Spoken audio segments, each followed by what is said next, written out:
ना, दूध नहीं आया अभी, कहां चले गए? रावण जैसे योद्धा जब पैदा हुए तो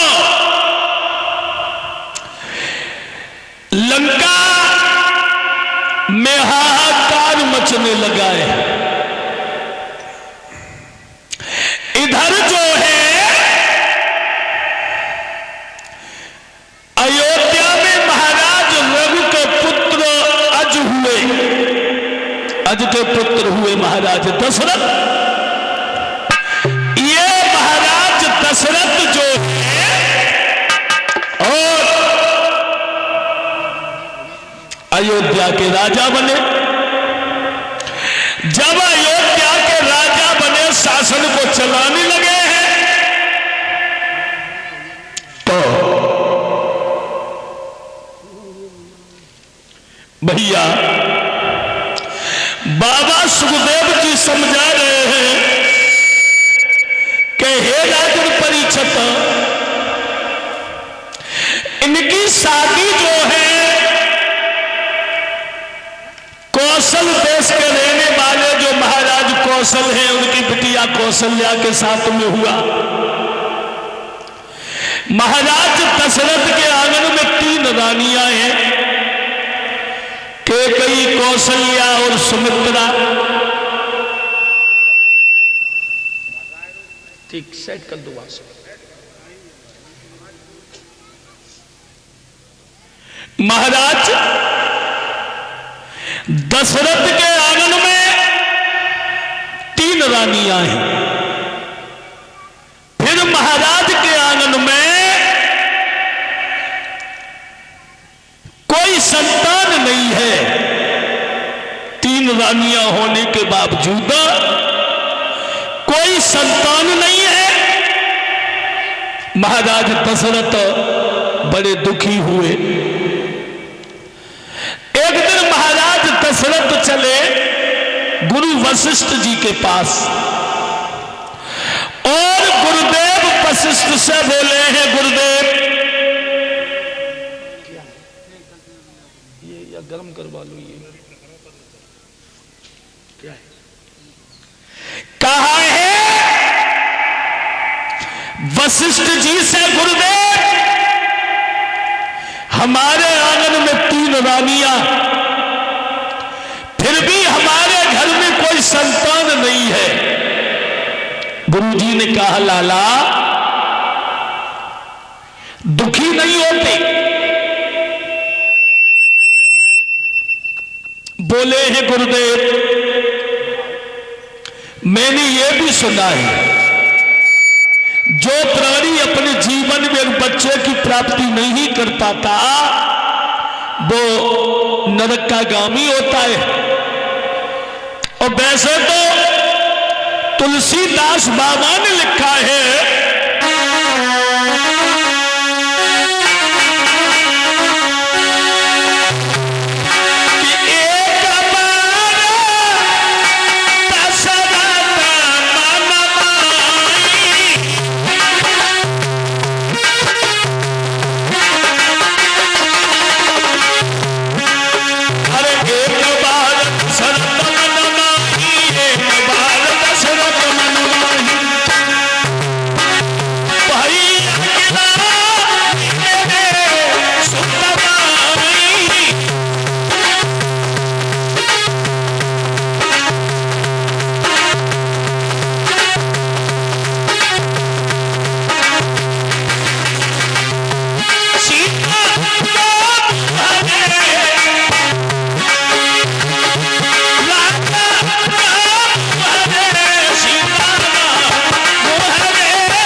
बाबा तुलसीदास लिख रहे हैं, एक बार दशरथ मन माही और भाई अगिलान मेरे सुत नाही।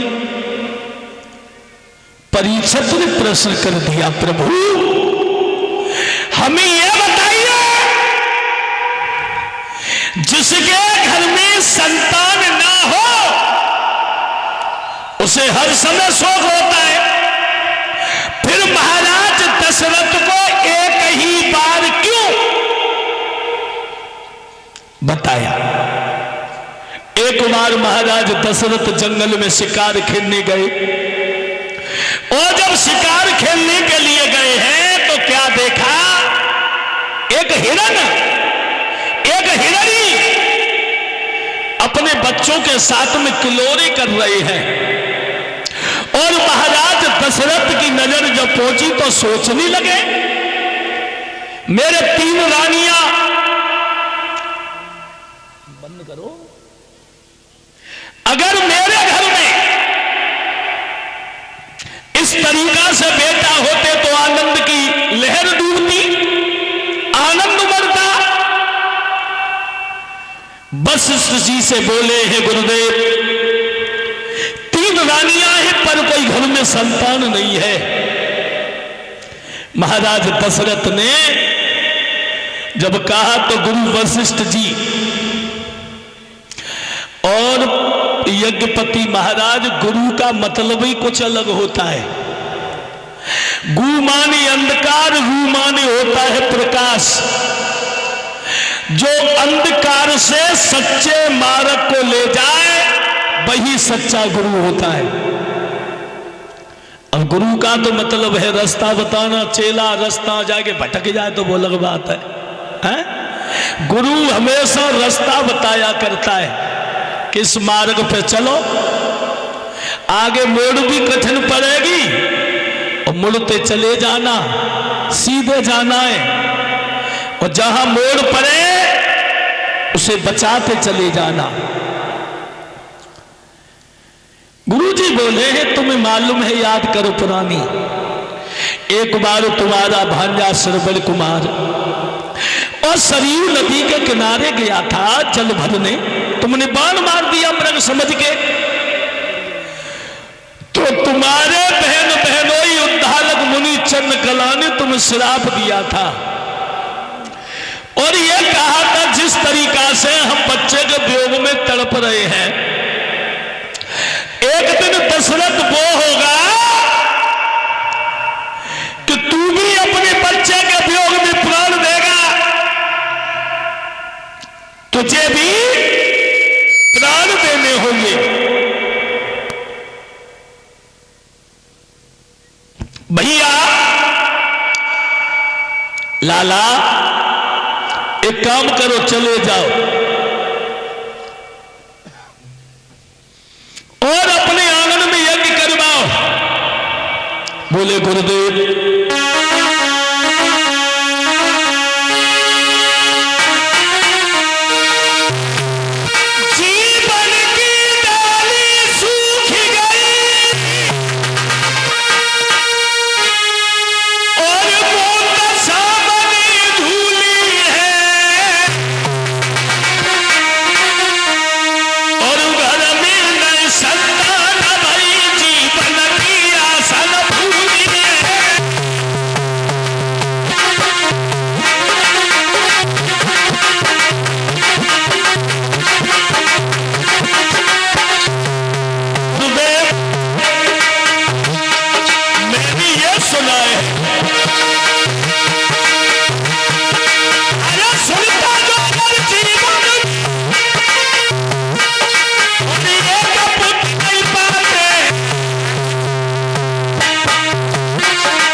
सुना है, जो प्राणी अपने जीवन में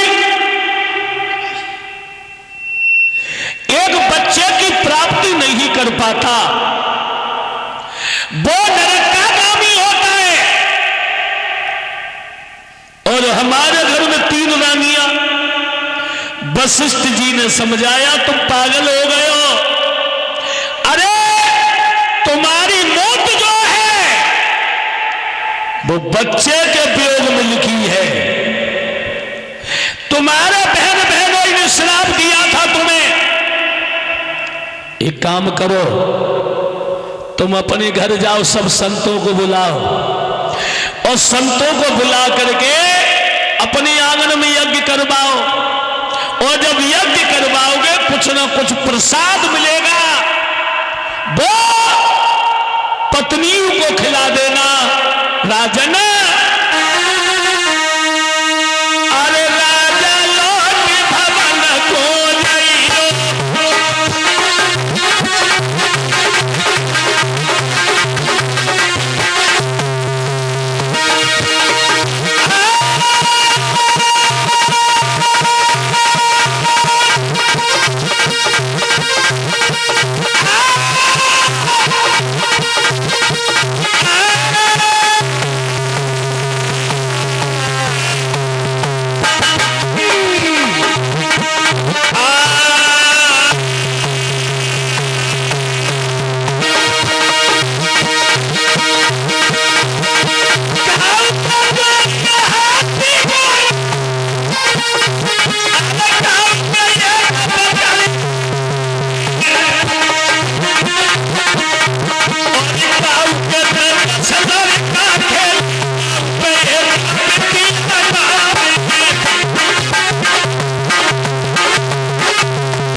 अपने आंगन में जाओ, आंगन में जाकर के पुत्रेष्ट करवाना।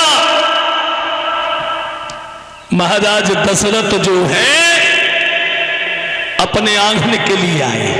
बहुत सुंदर, ये बली बाल्टी करते जाओ ऐसे। महाराज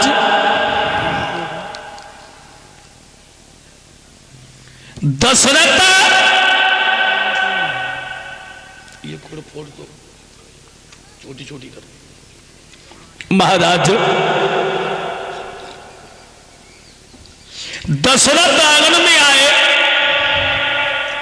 सभी संतों को बुलवा लिया और आंगन में यज्ञ कराना शुरू कर दिया। जिस घर में संत का आगमन हो जाए, समझ लो जीवन का खुशी का नजारा होता है। जात न पूछे संत की और पूछ लीजिए ज्ञान, मोल करो तलवार को पर परी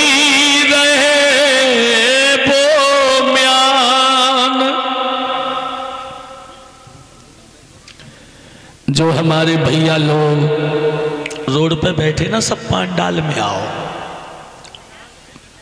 वहां से खड़े होकर के सब लोग प्रांगण में, जितने भी हमारे भक्त लोग बैठे हुए सब प्रांगण में। वैसे बैठे तो अच्छी जगह, धरती मैया ही पे बैठे हो, आगे ने बिछोना बिछो बढ़िया तरह से। सबकी कथा है और ये बड़ा सौभाग्य बल्ले नगरा का है जो तो पूरा वृंदावन हो रहो है। साल में 3-3 कथा, तो भगवान ने आलू को रेट कुल्ले बढ़ाए दो है। मती तो ना है, सब संबंध है भगवान की कृपा से। कहने का मतलब